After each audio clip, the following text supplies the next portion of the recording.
जय हिंद, जय भारत और welcome to CUET UG study capital. आपका बहुत बहुत स्वागत है सीयूटी यूजी स्टडी कैपिटल में। एक बहुत ही कमाल का वीडियो लेके मैं हाजिर हो चुका हूं तुम सभी के लिए, जिसमें मैं तुम्हारे तीनों प्रॉब्लम्स को सॉल्व करूंगा। How to start your preparation, books, syllabus और 1 मंथ स्ट्रैटेजी। एक और चीज, मैं कोई यहाँ पे चैट जीपीटी की स्ट्रैटेजी नहीं बताने वाला हूँ, तो अगर आपने अपना टाइम देके यहाँ पे आए हो तो वीडियो को लास्ट तक देखना। मैं लास्ट में एज अ फोकस वर्ड तुम्हारी मदद भी करके जाऊंगा। तुमको 2022 के, 23 के, 24 के पीवाईक्यूज एंड सिलेबस में सेंड करके जाऊंगा फॉर फ्री ऑफ कॉस्ट, ठीक है। ऑप्शनल वाले पीवाई, क्योंकि तुम्हारी तैयारी में मोस्ट इंपॉर्टेंट चीज होती है कि भैया सिलेबस क्या आ रहा होता है एंड पीवाईक्यू किस लेवल के क्वेश्चंस आते हैं। तो तुम्हारी पहली मदद मैं खुद करके जाने वाला हूं, बट तुम थोड़ा वीडियो को लास्ट तक देखना। Reason for that is last तक वही बच्चे टिक पाएंगे जिनका सीरियस होंगे, है ना। इंस्टाग्राम वाली ऑडियंस लास्ट तक नहीं टिक पाएगी, उनका फोकस लेवल 1 या 2 मिनट तक का ही होता है, तो लोग 1-2 मिनट पे भाग जाएंगे। आप लोग लास्ट तक रुकना, आपको मैं पीवाईक्यूज प्रोवाइड करा के जाऊंगा, ठीक है। सीयूटी यूजी में ऑलरेडी जरूरत से ज्यादा कम समय बच चुका है, तुमको मालूम होगा। अगर तुमने अपना तैयारी शुरू नहीं की तो तुम काफी लेट हो, बात समझ जाओ, ठीक है। तुम्हारे पास अब एक लास्ट होप है, लास्ट चांस मान के चलो, एक तरह से सकते हो। तुम्हारे पास होप ये है, एक एफर्ट मार सकते हो अच्छा वाला। अगर सही डायरेक्शन में एफर्ट मारा तो अभी भी चांसेस अच्छा कॉलेज क्लियर कर लो। बट 1-2 दिन और लेट किया तो भैया फिर एक काम करना, अगले साल फॉर्म भरना। इस साल आपका कुछ भी नहीं होने वाला है। बात कड़वी लगेगी पर सच्चाई यही है, ठीक है। अब हम बात कर लेते हैं सर अपनी प्रिपरेशन कैसे स्टार्ट करें, books and syllabus and 1 month strategy के बारे में। तो देखो, हाउ टू स्टार्ट प्रिपरेशन में सबसे बेस्ट है, आप पहले ये चूज कर लो कि आपको कौन से सब्जेक्ट में एग्जाम देना है। अभी भी कुछ स्टूडेंट्स ऐसे हैं जिनको लग रहा है मैं बीए का भी दे दूंगा, बीएससी का भी दे दूंगा। पहली बात तो एक स्ट्रीम डिसाइड कर लो, या बीए करना है, बीएससी करना है, बीकॉम करना है। अपने टॉप 10 कॉलेज की लिस्ट सेलेक्ट कर लो और उनकी एलिजिबिलिटी क्राइटेरिया जाके चेक कर लो कि किस कॉलेज में कौन सा डोमेन सब्जेक्ट लगता है, कौन सा जनरल टेस्ट लगता है, कौन सा लैंग्वेज लगता है। ये आप लोग जाके खुद ही कर लीजिए। 18 साल से ऊपर हो चुके हैं, इतना आप लोग काम खुद कर सकते हैं, ठीक है। कहाँ से करना है वो आपकी मदद मैं कर दूंगा। सीयूटी यूजी की ऑफिशियल वेबसाइट में आ जाना, यहाँ पे आ जाना। अगर तुमको किसी यूनिवर्सिटी की एलिजिबिलिटी क्राइटेरिया चेक करनी है मेरे भाई, तो तुम यहाँ पे यूनिवर्सिटी वाले सेक्शन में आ जाना, ठीक है। यूनिवर्सिटी मान लो तुम्हारी वाली जो यूनिवर्सिटी है वो सेंट्रल यूनिवर्सिटी है, केंद्रीय विश्वविद्यालय, मान लो पीएचयू है, डीयू है, जेएनयू है, तो तुम सेंट्रल यूनिवर्सिटी की लिस्ट में यहाँ पे क्लिक करना, व्यू में क्लिक करना। फिर मान लो मुझे चेक करना है बनारस हिंदू यूनिवर्सिटी का, ठीक है, तो बनारस हिंदू यूनिवर्सिटी में क्लिक करूंगा। अब मुझे अगर बैचलर ऑफ आर्ट्स का देखना है कि मुझे इसमें कौन कौन से पेपर देने पड़ेंगे, तो मैं यहाँ चेक कर सकता हूँ, एलिजिबिलिटी यहाँ चेक कर सकता हूँ, ठीक है। मान लो मुझे बीए नहीं बीकॉम का पेपर देखना है, तो मैं बीकॉम का यहाँ चेक कर सकता हूँ, बीएससी का यहाँ चेक कर सकता हूँ। मान लो मुझे बीएचयू के अलावा किसी और कॉलेज का देखना है तो मैं वो भी चेक कर सकता हूँ सर। जैसे मान लो मुझे डीयू का देखना है, ठीक है, दिल्ली यूनिवर्सिटी ऑफ दिल्ली का देखना है, तो यूनिवर्सिटी ऑफ दिल्ली में क्लिक किया एंड यहाँ पे मैं सारे देख सकता हूँ कि मुझे एक्चुअली में किसका पेपर देना पड़ेगा सीयूटी में और क्या एलिजिबिलिटी क्राइटेरिया है। यहाँ पे चीजें दी हुई है। तो पहला काम तो आप ये डिसाइड कर लो आपको कौन से कोर्स में एडमिशन लेना है, एंड सेकंड उस कोर्स में कौन सी एलिजिबिलिटी क्राइटेरिया एंड कौन से पेपर तुमको देने पड़ेंगे। फॉर डोमेन सब्जेक्ट देना पड़ेगा, या जनरल एप्टीट्यूड टेस्ट देना पड़ेगा, या तो तुमको लैंग्वेज देना पड़ेगा। हालांकि मैं तुमको सिंपल बता दूं, अगर तुम बीएससी करना चाहते हो तो तुमको डोमेन सब्जेक्ट देना ही पड़ेगा, ठीक है। पर general aptitude test is must for you, ठीक है, वो आपको देना ही देना है क्योंकि बहुत इंपॉर्टेंट है। ऑलमोस्ट अगर आप वो टेस्ट देते हो जनरल एप्टीट्यूड टेस्ट, तो आप 90% कॉलेज में एलिजिबल हो जाओगे, ठीक है। अगर तुमको बीएलएलबी करना है, बीए करना है, बीकॉम करना है, बीएससी करना है, बी फार्मा करना है, या आप लोगों को आप मान के चलो आपको बीएफए करना है, बैचलर ऑफ फाइन आर्ट्स करना है, बीबीए करना है, बैचलर ऑफ बिजनेस एडमिनिस्ट्रेशन करना है, बीवॉक करना है, जनरल एप्टीट्यूड टेस्ट सब जगह वो एक तरह से मोस्ट कॉमन पेपर है, तो उसको अपने सिलेबस में जरूर रखना। एक लैंग्वेज जरूर रखना, बाकी डोमेन से तुम अपने अपने हिसाब से डिसाइड कर लो। अगर तुमको बीकॉम करना है तो अकाउंट्स और कॉमर्स रख लो, अकाउंट्स बिजनेस स्टडीज और इकोनॉमिक्स रख लो। बीएससी करना है तो फिजिक्स केमिस्ट्री मैथमेटिक्स या बायोलॉजी रख लो, और अगर तुम ह्यूमैनिटीज वाले हो तो हिस्ट्री ज्योग्राफी पॉलिटी रख लियो, ठीक है। वो तुम अपना डिपेंड कर सकते हो, अपने कॉलेज वाइज अपना क्राइटेरिया खुद सेलेक्ट कर लेना, ठीक है। सेकंड सर, अब ये तो सोच लिया कि हमने कौन से कॉलेज में जाना है, वहां पर एलिजिबिलिटी क्राइटेरिया क्या है। नेक्स्ट क्या है सर, नेक्स्ट देख लो कि भैया तुम्हारा सिलेबस क्या है, ठीक है। जो तुम जिसका तुम पेपर देना वाले हो, जैसे फॉर एग्जांपल डोमेन का तुमको सिलेबस चेक करना है, जो फिजिक्स डोमेन का, ज्योग्राफी डोमेन का, तो सिलेबस देख लो क्या क्या टॉपिक्स आने वाले हैं, तुमने कितने टॉपिक्स पढ़ के रखे हैं। सिलेबस कहाँ चेक करें सर, ऑफिशियल वेबसाइट से चेक कर लेते हैं, ठीक है। आ जाओ, ये हमारी ऑफिशियल वेबसाइट है एंड यहाँ पे तुम इन्फॉर्मेशन वाले सेक्शन में जाना, यहाँ पे तुमको सिलेबस देखने को मिल जाएगा, ठीक है। एंड यहाँ सारा सिलेबस देख रखा हुआ है, कंप्यूटर साइंस का, एनवायरमेंट का, केमिस्ट्री का, बिजनेस स्टडीज का, फिजिक्स का, पॉलिटिकल साइंस का, सोशोलॉजी का, जनरल एप्टीट्यूड टेस्ट का। तो तुम सबका सिलेबस चेक करते हो, क्लिक करना एंड सिलेबस चेक कर लो भैया कि एक्जैक्टली सिलेबस में क्या क्या आने वाला है, कौन कौन से टॉपिक्स आने वाले हैं। यहाँ पे सारे टॉपिक्स लाइन से दिए हुए हैं। अब सर मोस्ट इंपॉर्टेंट, ठीक है, अब हमारे लिए मोस्ट इंपॉर्टेंट चीज आ जाती है। सर मैंने कॉलेज डिसाइड कर लिया, मैंने एलिजिबिलिटी क्राइटेरिया मतलब देख लिया है, मैंने कॉलेज में कौन कौन से पेपर देने पड़ेंगे वो भी चेक कर लिया है सर, मैंने सिलेबस भी चेक कर लिया है। अब नेक्स्ट स्टेप क्या है, next step is of PYQs, very very very important, ठीक है, मोस्ट इंपॉर्टेंट थिंग। मैं आपको बताता हूँ, पूरे यूट्यूब में सब लोग एक चीज बता रहे हैं, how to clear GAT in 30 days. कोई पढ़ा नहीं रहा है यूट्यूब में इस चीज के लिए, उन्होंने जीवन में कभी गैट दिया नहीं, पर गैट कैसे 30 दिन में निकाला उसका ज्ञान बांटने के लिए सब लोग आ रहे हैं, ठीक है। कोई पीवाईक्यूज देने के लिए रेडी नहीं है, कोई सब अपना कोर्स बता रहे हैं, अपनी टेस्ट सीरीज बता रहे हैं, ठीक है, पर कोई पीवाईक्यूज या सिलेबस के बारे में नहीं बता रहा है। तुमको मैं बताता हूँ, दुनिया की कोई टेस्ट सीरीज, कोई पीवाईक्यू का, कोई टेस्ट सीरीज, कोई कोर्स कभी पीवाईक्यू को मैच नहीं कर सकता।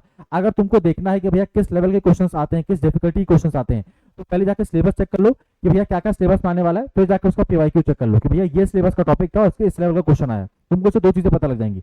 पहली बात तो तुम कितने पानी में हो और तुमको कितने पानी तक जाना है, पेपर किस लेवल का आ रहा है। दूसरी बात, अगर तुम्हारा 2024 का पेपर तुमसे बन रहा है, दैट मीन तुम सही ट्रैक पे तैयारी कर रहे हो भाई, ठीक है। वो सेम 2024 का पेपर पिछले साल लोगों ने क्लियर करके बीएचयू डीयू जेएनयू में एडमिशन लिया है, तो तुमको भी उसी लेवल में अपनी तैयारी लेके आनी है। तुम्हारे कोचिंग वाले जो तुमको मियां मिट्टू बना रहे हैं ना, तुमको जो क्वेश्चन बता रहे हैं, तुमसे वो बन रहे हैं, अगर तुमसे वो बन रहे हैं उसके साथ साथ पीवाईक्यू बन रहे हैं तब बढ़िया बात है।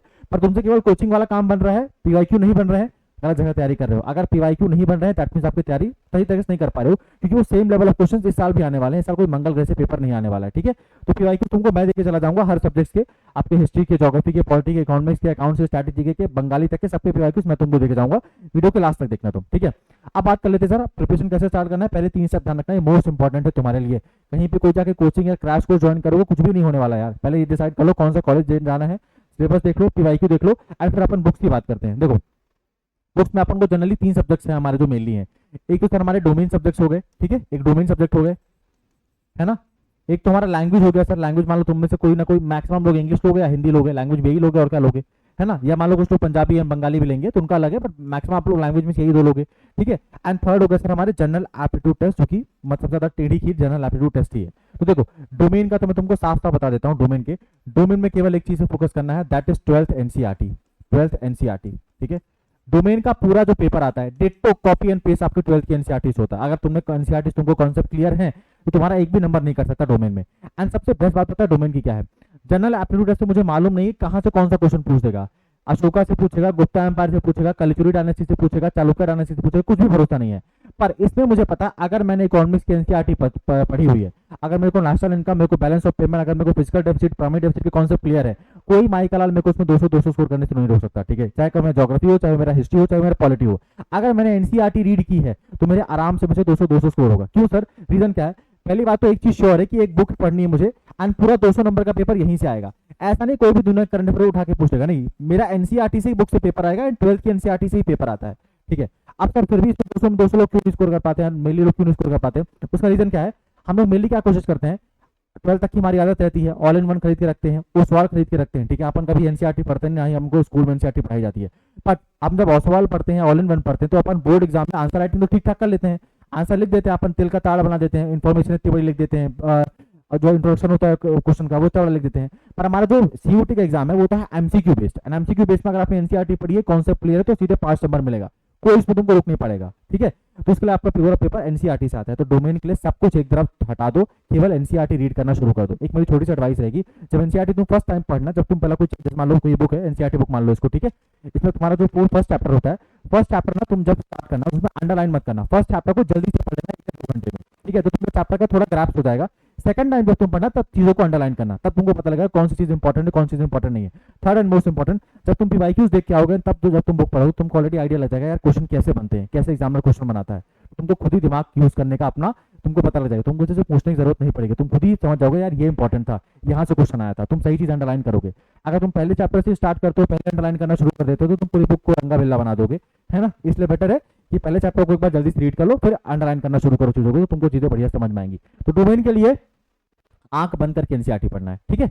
चलो नेक्स्ट आता है सर हमारे लैंग्वेज। अब लैंग्वेज में तुमको ध्यान रखना, मैं तुमको पीवाईक्यू तो सेंड करूंगा तो उसमें देख लेना। लैंग्वेज में आज जो लोगों ने बताते हैं ना, तो लैंग्वेज तुमको मैं सिलेबस दिखाता हूँ, ठीक है। लैंग्वेज में तुमको सिलेबस दिखाता हूँ, आ जाओ। पहले लैंग्वेज तुम ये समझो, तुमको कोई ग्रामर में शेक्सपियर या इंग्लिश हिंदी में कालिदास बनने की आवश्यकता नहीं है। देखो सर इसके सिलेबस में क्या लिखा हुआ है, इंग्लिश लैंग्वेज सिलेबस में क्या लिखा हुआ है, देखो यहाँ पे क्या लिखा हुआ है। हम आपसे फैक्चुअल, नरेटिव एंड लिटरेरी चीज पूछेंगे, रीअरेंजिंग द पार्ट्स पूछेंगे, मैच द फॉलोइंग पूछेंगे, correct the choose the correct word पूछेंगे, एंड सिनोनिम्स एंड एंटोनिम्स पूछेंगे। कहीं भी टेंस लिखा है नहीं लिखा है, सिंपल रीअरेंज द सेंटेंस आएगा, सेंटेंस को रीअरेंज करना पड़ेगा, करेक्ट द सेंटेंस आएगा, एक सेंटेंस गलत लिखा होगा उसमें तुमको क्या गलत चीज लिखा हुआ तुमको बताना पड़ेगा। तुमको फिल इन द ब्लैंक्स आएंगे जिसमें तुमको प्रीपोजिशन एंड बाकी जो होते हैं ना अपन के बाकी चीजें हो गई, preposition a and the, is, am, are, उसको फिल करना पड़ेगा। वो बेसिक नॉलेज आराम से कर लोगे। एंड मेनली हमारा क्या आता है सर, कॉम्प्रिहेंशन आता है, हिंदी में कहें तो आप पठित गद्यांश आता है। इसमें किसी बुक की आवश्यकता नहीं है, आप 3-4 साल के पेपर लगा लो, आपको पता लग जाएगा आपको कितना अच्छी चीजें आती हैं। हाँ कुछ चीजें तुमको याद करनी पड़ेंगी, उसमें बढ़िया से काम करना, एंटोनिम सिनोनिम को बढ़िया से प्रैक्टिस कर लेना, रट्टा मार लेना पूरा बढ़िया से, ठीक है। रीअरेंज द सेंटेंस की प्रैक्टिस कर लेना, और तुमको अगर प्रीपोजिशन एंड सब चीजों में थोड़ा प्रॉब्लम तो उसकी थोड़ी पढ़ाई कर लेना पड़ेगी, तो तुमको समझ में आ जाएगा, ठीक है।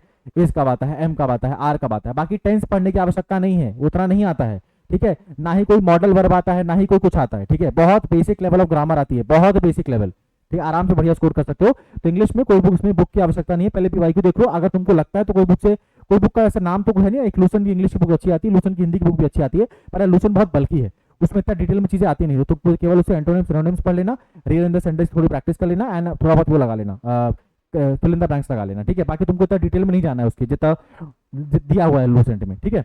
अब आता है सर जनरल एप्टीट्यूड है, जो सबसे ज्यादा टेढ़ी खीर यही है, क्योंकि जनरल एप्टीट्यूड टेस्ट में सर एक तो क्या पता है, बहुत ज्यादा सब्जेक्ट दिए हुए हैं। पहली बात तो इसमें जीके जीएस आती है, करंट अफेयर आती है। थर्ड सर इसमें इस बार कहा गया है कि हम एनवायरमेंट की नॉलेज भी पूछेंगे एंड जनरल साइंस भी पूछेंगे, मतलब इस बार लंबा पूछेंगे लोग, ठीक है। मैथ्स भी आता है सर, रीजनिंग भी आता है, ठीक है। अब इसके लिए स्ट्रैटेजी बहुत सिंपल है। आप एक काम करो, मैथ्स में हमारे पास कम दिन बचे तो आप केवल इन 6 चैप्टर से फोकस करो, जिनका आपको मैं नाम बताने वाला हूँ। यही चैप्टर से क्वेश्चन ज्यादातर आते हैं, ठीक है। 10 में से जो 6 क्वेश्चन आएंगे वो इन्हीं चैप्टर से आएंगे, नहीं आए तो मैं पढ़ाना बंद कर दूंगा, ठीक है। इन चैप्टर से ही आएंगे, विश्वास रखना इस चीज का। चलो, profit and loss, ratio, proportion, time, speed and distance, simple interest and compound interest, ठीक है, और परसेंटेज, ठीक है, वर्क एंड टाइम, और एक हो गया एवरेज, ठीक है। बस तुम इतने चैप्टर्स पढ़ लो, तुमको इसी चैप्टर फोकस करने हैं। Number system, mensuration, number, LCM, HCF सब छोड़ दो, क्योंकि रीजन क्या है, तुम्हारे पास 30 दिन से भी कम समय बचा हुआ है। तुम इतने चैप्टर नहीं कर लोगे तो भैया बहुत बड़ी बात है, तुम बाकी चैप्टर कर भी नहीं पाओगे। ध्यान रखना, इन चैप्टर को ऐसा करना कि इसमें एक्यूरेसी 100% होनी चाहिए। अगर फॉर एग्जांपल नंबर सिस्टम से क्वेश्चन आया, तुमसे नहीं बना, कोई दिक्कत वाली बात नहीं है, पर तुम परसेंटेज पढ़ के गए थे, तुमसे परसेंटेज का भी क्वेश्चन नहीं बना, तो तुम क्या ही करके गए थे, है ना। जब मैं बोल रहा हूँ परसेंटेज से क्वेश्चन आएगा, तुम परसेंटेज पढ़ के जा रहे हो, फिर भी तुमसे क्वेश्चन नहीं बना, फिर कोई मतलब नहीं रहेगा। बेस्ट इन 6 चैप्टर्स को ऐसा पढ़ना कि सर इनसे क्वेश्चन आएगा तो कोई मुझे रोक नहीं सकता इन क्वेश्चन को बनाने में। इस तरह पढ़ के जाना तो तुम्हारे लिए बहुत बेनिफिशियल रहेगा, ठीक है। तो 50 क्वेश्चन से आने वाले तुम्हारे जनरल एप्टीट्यूड टेस्ट में, मैथ्स में से 10 से ज्यादा क्वेश्चन नहीं आएंगे, एंड 10 में से भी 6 क्वेश्चन इन चैप्टर से आएंगे फॉर श्योर, 100% बात को मान लो, ठीक है। अगर तुमको मतलब मानने वाला ऐसा कोई ना अंतर्यामी बाबा मैं कोई वो भविष्यवाणी कर रहा हूँ, तुम 3 साल का तुमको पेपर में खुद सेंड करूंगा, चेक कर लियो। 10 पैसे अगर तुमको हर क्वेश्चन हर पेपर में 6 क्वेश्चन इन्हीं चैप्टर से नहीं मिले तो मुझे बता देना, ठीक है। अब बात करते हैं सर रीजनिंग की। रीजनिंग यार इंपॉर्टेंट टॉपिक है एंड काफी इजी टॉपिक है, इजी टॉपिक है। रीजनिंग में जो भी बच्चा मतलब अच्छे कॉलेज स्कोर करता मिलने वाला है जिसको, वो रीजनिंग में कभी गलती नहीं करेगा, रीजनिंग बहुत आसानी से बन जाती है, ठीक है। प्रॉब्लम क्या है, तुमको रीजनिंग देखने में टफ लगती है, पर अगर तुम थोड़ा प्रैक्टिस करो तो रीजनिंग काफी आसान है। रीजनिंग को आपको हर दिन 2 से 2.5 घंटा पढ़ना है, ठीक है। 2 से 2.5 घंटा पढ़ना है, आराम से आप रीजनिंग कवर कर सकते हो। हमारे यूट्यूब चैनल में भी रीजनिंग क्लासेस चलती है, वहां से चाहो तो पूरा सिलेबस कवर कर लो यार मेरे यार, ठीक है। सर आता है फिर हमारा जीके जीएस। अब ये सबसे बड़ा पहाड़ है जीके, जिसमें पहले बता देता हूँ कोई बुक नहीं आती है ऐसी बुक जिससे मैं कह दूँ ये बुक पढ़ लो तो तुम्हारा पूरा पेपर क्लियर हो जाएगा, ऐसी कोई बुक नहीं आती। अगर आती हो, आपने पेपर कर लिया हो, तो मुझे भी उस बुक का नाम बताइएगा, ठीक है। अगर अगर ऐसी कोई बुक आती होती तो सब लोग कोई बुक पढ़ के पेपर निकाल देते, पर ऐसा है तो नहीं, ऐसी कोई बुक आती नहीं है। जीके जिसमें ध्यान रखना तुमको मेनली जो चीजें होती हैं वो तुम्हारे करंट अफेयर से आती हैं, ठीक है। अगर आप पीवाईक्यू को ध्यान से देखोगे तो आप लोगों को समझ में आ जाएगा कुछ थीम्स ऑफ टॉपिक्स है जहां से हर साल क्वेश्चन आते हैं। फॉर एग्जाम्पल हर साल एक क्वेश्चन अवार्ड से आता है, हर साल एक क्वेश्चन आता है अवार्ड से। इस साल का दादा फाल्के अवार्ड किसको मिला, इस साल का अर्जुन अवार्ड किसको मिला, इस साल का नोबेल पुरस्कार किसको मिला, इस साल का भारत रत्न किसे मिला। एक अवार्ड से क्वेश्चन आता ही आता है, एक समिट से क्वेश्चन आता ही आता है। जैसे फॉर एग्जांपल की भारतीय प्रवासी सम्मेलन कहाँ हुआ था, ब्रिक्स समिट कहाँ हुआ था, G20 समिट कहाँ हुआ था। एक डेट से क्वेश्चन आता ही आता है कि भैया पराक्रम दिवस कब मनाया जाता है, नेशनल वुमेन्स डे कब मनाया जाता है, इंटरनेशनल वुमेन्स डे कब मनाया जाता है, लिटरेसी डे कब मनाया जाता है। एक इससे क्वेश्चन आता ही आता है। एक आपके प्लेसेस न्यूज से क्वेश्चन आता रहता है कि फॉर एग्जाम्पल प्लेटिनियम का या टाइटेनियम का या बॉक्साइट का या आयरन ओर का सबसे ज्यादा प्रोड्यूसिंग वाला राज्य कौन सा है, ठीक है। कुछ जनरल साइंस से क्वेश्चन आते हैं, जनरल साइंस से क्वेश्चन बहुत बेसिक वाले आते हैं। विटामिन ए की डेफिशिएंसी से कौन सी कमी होती है, विटामिन बी की डेफिशिएंसी से कौन सी बीमारी होती है, ठीक है। आपके lipase, amylase, pepsin, pancreas, pile juice, liver जो बॉडी पार्ट्स होते हैं उनसे क्वेश्चन आते हैं। शरीर की सबसे बड़ी हड्डी कौन सी होती है, ठीक है। इस हमारे जनरल बेसिक साइंस से क्वेश्चन आते हैं। फिर हमारे इस तरह for example history, geography and polity में बेसिक क्वेश्चन आते हैं। बेसिक फॉर एग्जांपल जैसे पॉलिटी में फंडामेंटल राइट, फंडामेंटल ड्यूटी से क्वेश्चन आ गए, नेशनल इमरजेंसी से क्वेश्चन आ गए, ठीक है। ज्योग्राफी में पोल माउंटेन्स क्या होता है, सोलर सिस्टम से क्वेश्चन आ गए, या सीजन से क्वेश्चन आ गए। हिस्ट्री में भी तुम्हारे क्विट इंडिया मूवमेंट, चंपारण सत्याग्रह, फॉरवर्ड ब्लॉक, कांग्रेस मूवमेंट, इन सबसे क्वेश्चन आते हैं, ठीक है। हमारा पेपर का नाम जनरल एप्टीट्यूड टेस्ट है, एक्सपर्ट एप्टीट्यूड टेस्ट नहीं है।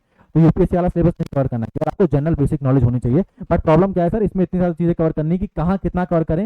मतलब सबसे बड़ी प्रॉब्लम जनरल एप्टीट्यूड टेस्ट की ये है, क्या पढ़ना है, कितना पढ़ना है, कहाँ से पढ़ना है, ठीक है। सबसे बड़ी प्रॉब्लम यही है, ठीक है। तो हमको इस चीज को जनरल एप्टीट्यूड टेस्ट के लिए निपटाना है। चलो अब हम लोग बात कर लेते हैं कि हमने बेसिकली हमने जनरल एप्टीट्यूड टेस्ट की पूरी बात कर ली है। अब तुम्हारे बता देता हूँ सर, जो जनरल एप्टीट्यूड टेस्ट है तुम्हारा जो पूरा जीके जीएस वाला सिलेबस है वो मैं खुद कवर करा रहा हूँ। तो तुम्हारे लिए one of the best class है। हर दिन इसी यूट्यूब चैनल से 8 से 9 क्लास चलती है, तो इस क्लास को ज्वाइन करो, ये बेस्ट क्लास है आपके लिए। यहाँ मैं पूरा जीके जीएस का सिलेबस ऑलरेडी कवर करा रहा हूँ। ऑलरेडी 6 क्लासेस हो चुकी हैं, तुम ऑलरेडी लेट चल रहे हो, तो हर दिन ये क्लास चलती है, जल्दी ज्वाइन करो। एंड आपको जनरल टेस्ट की, करंट अफेयर की, एनवायरमेंट की एंड साइंस की टेंशन लेने की आवश्यकता नहीं है, ये मेरे पे छोड़ देना, ठीक है। मैं अच्छे से कवर करा दूंगा, करा भी रहा हूँ। तुम एक दिन क्लास आके ज्वाइन करो, तुमको खुद पता लग जाएगा किस लेवल का कंटेंट यहाँ पे मिल रहा है। क्लास अच्छी नहीं लगे तो कौन सा जबरदस्ती है, 1 घंटा ही बोल रहा हूँ मैं, कहीं और जाकर तुमको नहीं अच्छा लगे तो कहीं और पढ़ लेना, कोई दिक्कत नहीं, पर एक दिन आके जरूर जोड़ो, ठीक है। अब as a focus reward, as a focus reward, ठीक है। अगर आप लोग यहाँ तक देख रहे हो तो शाबाश, ठीक है। सीरियस हो तभी यहाँ तक टिक पाए, नहीं तो इंस्टाग्राम वाली ऑडियंस जा चुकी है ना। व्हाट्सएप चैनल में सॉरी लिंक में व्हाट्सएप डिस्क्रिप्शन में व्हाट्सएप चैनल का लिंक दिया हुआ है, जाके इसको ज्वाइन कर लेना। डिस्क्रिप्शन में व्हाट्सएप चैनल का लिंक दिया हुआ है, जाके इसको ज्वाइन कर लेना। एंड वहाँ से आप हमारे व्हाट्सएप चैनल ज्वाइन कर लोगे तो वहाँ पे गूगल ड्राइव का लिंक दिया है, जहाँ पे मैं आपको 2022 के 23 के 24 के PYQ सारे के सारे सेंड करके रखे हुए हैं। ठीक है, चैनल को सब्सक्राइब करके रखो। कैसे ज्वाइन करना है सर मैं बता देता हूँ। देखो ये हमारा चैनल है, किसी भी वीडियो में आ जाना, लाइव वाले किसी वीडियो में आ जाना तुम। ठीक है, मान लो कोई ये वाला वीडियो उठा लो, ठीक है, डिस्क्रिप्शन में जाना, ये रहा व्हाट्सएप चैनल लिंक PYQ, जिसमें क्लिक करना एंड आप ये आ जाओगे। 6400 लोग जुड़ चुके हैं। ये व्हाट्सएप चैनल है तो आपकी प्राइवेसी का पूरा ध्यान रखा जाएगा। यहाँ पे कोई आपके नंबर नहीं देख सकता। ठीक है, यहाँ पे केवल मैं ही एडमिन हूँ, मैं ही मैसेज कर सकता हूँ। तो मैंने आपको गूगल ड्राइव का लिंक सेंड करके रखे हुए हैं सारे पेपर्स के। कैसे होते हैं सर वो भी दिखा देते हैं, एक मिनट। देखो ये रहा, ठीक है, ये वाला फोल्डर देखो, CUT UG 2024 ऑफिशियल PYQs। ठीक है, 2024 के ऑफिशियल PYQs है। अकाउंट्स के, एग्रीकल्चर के, अरबिक के, बंगाली के, बायोलॉजी के, बिजनेस स्टडीज के, केमिस्ट्री की, computer science, economics, English, environment, fashion study, general test के 3 शिफ्ट में पेपर होते हैं, तीनों शिफ्ट में पेपर दे दिए हैं। यही है जनरल एप्टीट्यूड टेस्ट, तीनों शिफ्ट के पेपर है। ज्योग्राफी, हिंदी, सारे के सारे PYQ दिए हुए हैं। जाना, क्लिक करना, डाउनलोड करना, PYQ तुम्हारे पास आ चुका है। ठीक है, लास्टली ठीक है, चैनल को सब्सक्राइब करके रखो यार। ठीक है, तुमको यहाँ पे ऐसा काम का रेलेवेंट कंटेंट केवल इसी चैनल पे देखने को मिलेगा। ठीक है, मैं कभी भी मिसलीड करने के लिए वीडियो नहीं बनाता हूँ, तो चैनल को जरूर सब्सक्राइब करके रखना। तुम्हारे CUT UG में तुम्हारे पेपर्स लेके, तुमको पढ़ाने से लेके हर दिन यहाँ पे क्लास चलती है। मैं संडे को भी क्लास नहीं मिस करता हूँ तुम्हारी, क्योंकि 40 डेज ही है एंड मैं पूरी चीज़ों को कवर करा रहा हूँ। ठीक है, मैं तुम्हारी काउंसलिंग तक मदद करूंगा, पर तुमको भी स्टेप लेना पड़ेगा कहीं ना कहीं। ठीक है, ऑलरेडी तुम लेट कर चुके हो चीज़ों को, तुमको भी मालूम है। अभी भी सीरियस हो जाओ, अभी टाइम है, अपन अच्छे से स्कोर कर सकते हैं, चीज़ें बढ़िया कॉलेज ले सकते हैं, बट टाइम बहुत कम है। अब स्टेप लेना पड़ेगा आप लोगों को। ठीक है, तो कल से, अभी पहली बात तो वीडियो जब एंड होगा चैनल को सब्सक्राइब करो। दूसरी बात PYQ डाउनलोड करो, अपना PYQ देखो एंड पढ़ाई करना शुरू कर देना। ठीक है, आज लाइव क्लास होती है मेरी 8:15 में, आज लाइव क्लास होगी। लाइव क्लास में आना, कुछ डाउट होगा तो मुझे लाइव क्लास में पूछना, मैं लाइव क्लास में उसका अप्लाई करूंगा। ठीक है, चलो बाय।